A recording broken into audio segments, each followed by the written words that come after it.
دوستو آج کی اس ویڈیو میں ہم بات کریں گے امریکہ کی جانب سے جدید ٹیکنالوجی ڈرونز استعمال کیے جانے کے بارے میں۔ ویڈیو کے دوسرے حصے میں ہم بھارتی وزیر اعظم نریندر مودی کو لندن اسکول آف اکنامکس کی طرف سے PhD کی ڈگری نہ دینے کے اعلان پر بات کریں گے۔ دوستو ایک رپورٹ کے مطابق امریکی انتظامیہ نے خصوصی طور پر انتہائی چھوٹے مگر نگرانی کا تیز ترین نظام رکھنے والے 9000 ڈرونز کی خریداری کا آرڈر دے دیا ہے، جو بہت جلد امریکی افواج کو دے دیے جائیں گے۔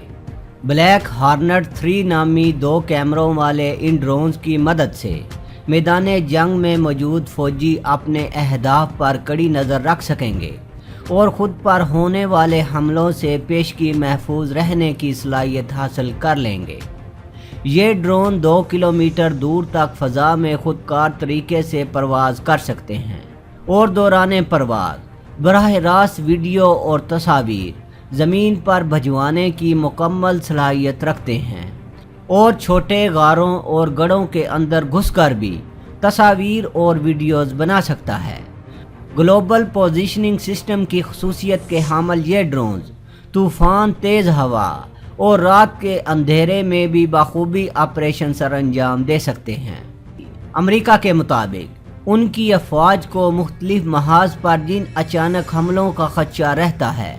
ڈرونز ملنے کے بعد ان میں خاصی کمی آ جائے گی۔ امریکی فوج جانی نقصانات کو کم سے کم سطح پر رکھنے کے لیے ٹیکنالوجی پر بہت زیادہ انحصار کر رہی ہے۔ ہر روایتی ہتھیار کو ٹیکنالوجی سے منسلک کرنے پر کام جاری ہے اور ہر قسم کے خودکار ہتھیاروں کو لیزر، GPS اور انٹرنیٹ سے منسلک کیا جا رہا ہے۔ ہتھیاروں کو انٹرنیٹ سے منسلک کرنے کا مقصد ان کی چوری یا گمشدگی پر انہیں ناکارہ بنانا ہے۔ امریکہ کا کہنا ہے کہ جنگجوؤں کے حملوں میں جب امریکی فوجی مارے جاتے ہیں تو جنگجو ان کے اسلحے کو استعمال کرتے ہیں۔ اس استعمال کو انٹرنیٹ کے ذریعے روکنے کے لیے ٹیکنالوجی کی مدد لی جا رہی ہے تاکہ مخالفین کے قبضے میں جیسے ہی یہ ہتھیار آئیں انہیں تکنیکی طور پر فوری ناکارہ بنایا جا سکے۔ مشاہدے میں آیا ہے کہ غیر ملکی فوجیوں میں موت کا خوف نسبتاً زیادہ ہوتا ہے، جبکہ پاک فوج کا نوجوان جو شہادت کا نعرہ لگا کر میدان جنگ میں اترتا ہے، غازی ہوتا ہے تب بھی خوش اور شہید ہوتا ہے تو خود کو خوش نصیب سمجھتا ہے۔ کچھ ممالک کی افواج میں خودکشی کا رجحان پایا جاتا ہے۔ اس کی وجہ نفسیاتی مسائل ہیں۔ کچھ ملکوں کے فوجیوں میں بھی جنگ کا جذبہ نہ ہونے کے برابر ہے۔ ایسا لگتا ہے کہ انہیں زبردستی اور سزا کے طور پر ان کی مرضی کے خلاف جنگ میں دھکیلا جاتا ہے۔ امریکی افواج کے پاس زیادہ جدید اسلحہ اور دیگر ساز و سامان ہیں، اس کے باوجود وہ پاکستان کے مغرب میں واقع ملک میں اب تک کامیاب نہیں ہو سکا اور نئے سہاروں کی تلاش میں ہے۔ آج بھی انہیں اتنی ہی مزاحمت کا سامنا ہے جتنا کہ 10 برس قبل۔ اپنے فوجیوں کے جنگ کے اس کمزور جذبے کو دیکھتے ہوئے واشنگٹن نے متبادل جنگی پالیسی پر غور اور تیاری شروع کر دی ہے، جس کے تحت فوجیوں کو جنگی محاذ پر بھیجنے کی بجائے کنٹرول سینٹر سے ہی جنگ لڑنے کی حکمت عملی وضع کی جا رہی ہے۔ بالکل اسی طرح جس طرح ویڈیو گیمز کھیلتے ہوئے دشمنوں کے ٹھکانوں پر بم گرائے جاتے ہیں، اسی طرح کے طریقے اصلی جنگ میں آزمانے کے لیے کام کیا جا رہا ہے۔ امریکہ موجودہ وقت میں فضائی حملے خاصی حد تک اس ٹیکنالوجی کی بنیاد پر کر رہا ہے، لیکن مکمل کامیابی اس وقت تک نہیں ملتی جب تک زمین پر فوج موجود اور مستحکم صورتحال میں نہ ہو۔ اسی استحکام کے حصول کے لیے واشنگٹن انتظامیہ نے ایسے جنگی روبوٹ بھی تیار کرنے شروع کر دیے ہیں جو عام فوجیوں کی طرح زمین پر مخالفین سے لڑیں گے۔ انہیں نقصان سے بچانے کے لیے ان پر مختلف قسم کی شیلڈ چڑھائی جائیں گی تاکہ یہ گولیوں سے محفوظ رہ سکیں۔ حتیٰ کہ ایسے روبوٹ بھی تیاری کے مراحل میں ہیں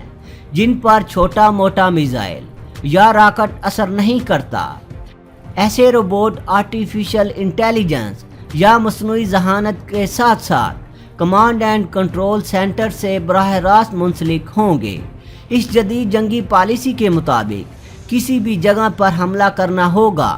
تو سب سے پہلے اس جگہ پر فضائی ڈرون یا ہوائی جہاز سے میزائل حملہ کیا جائے گا۔ اس کے بعد یہ جنگی روبوٹ ایک قطار کی صورت میں آگے بڑھیں گے، جبکہ انسانی فوجی دستے ان کے پیچھے ہوں گے۔ ان جنگی روبوٹس پر مخالف سمت سے گولیاں برسانے والوں کے ٹھکانوں کی اطلاع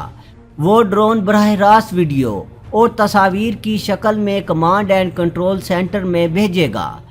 جس کا شروع میں ہم نے ذکر کیا۔ نشاندہی پر فضائی حملوں کے ساتھ ساتھ روبوٹس کی جانب سے گولیاں اور چھوٹے راکٹ فائر کیے جائیں گے، اور یوں اپنے ہدف کو نشانہ بنانے کے لیے ٹیکنالوجی کا بھرپور سہارا لیا جائے گا تاکہ انسانی نقصان کم سے کم ہو سکے۔ فی الوقت روبوٹس مختلف اشکال میں دنیا کی کئی ملٹری قوتوں کے زیر استعمال ہیں۔ یہ میدان جنگ میں زیر زمین بارودی سرنگوں کا پتہ چلاتے ہیں، فوجی دستوں کو آگے بڑھنے کے لیے شیلڈ فراہم کرتے ہیں، انہیں اسلحہ اور بارودی مواد پہنچاتے ہیں اور ان کے لیے جاسوسی کا کام سر انجام دیتے ہیں۔ ٹیکنالوجی جس طرح زندگی کے دیگر شعبوں میں تیزی سے سرایت کر رہی ہے، اسے دیکھ کر لگتا ہے کہ صرف 20 سے 30 سال کے عرصے میں جنگوں کے انداز بھی مکمل طور پر بدل جائیں گے۔ ترقی پذیر ممالک معاشی طور پر کمزور ہونے کی وجہ سے روایتی جنگوں پر ہی انحصار کریں گے، لیکن جدید ممالک بین البراعظمی جنگیں لڑنے کے قابل ہو جائیں گے۔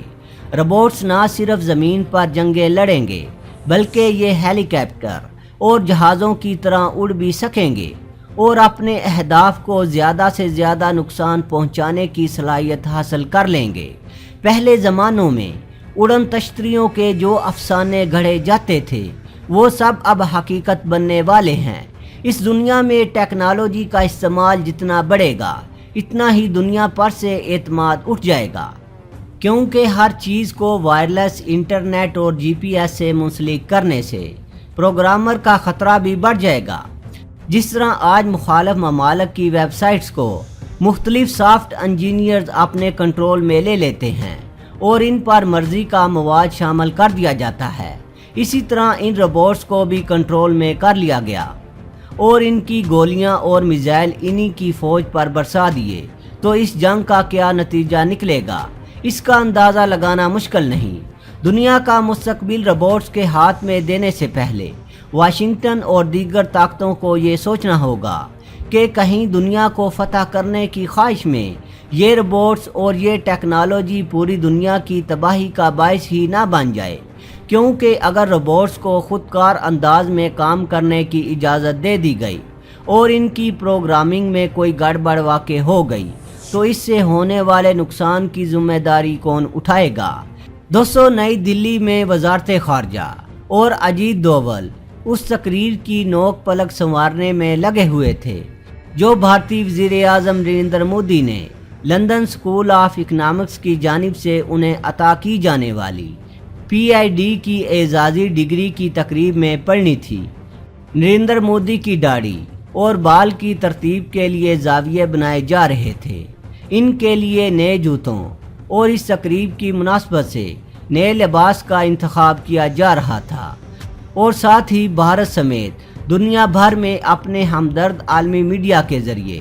بھارت اور نریندر مودی کی مقبولیت اور خارجہ پالیسی کی کامیابی کے ڈنکے بجانے کی تیاریاں اپنے عروج پر تھیں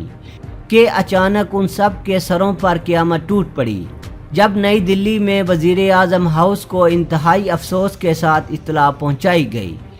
کہ لندن اسکول آف اکنامکس کی انتظامیہ نے بھارتی وزیر اعظم نریندر مودی کو PhD کی اعزازی ڈگری سے نوازنے کی اپنی پیشکش واپس لیتے ہوئے معذرت کر لی ہے۔ لندن اسکول آف اکنامکس کی جانب سے بھارتی وزیر اعظم نریندر مودی کو ڈگری نہ دیے جانے کے فیصلے پر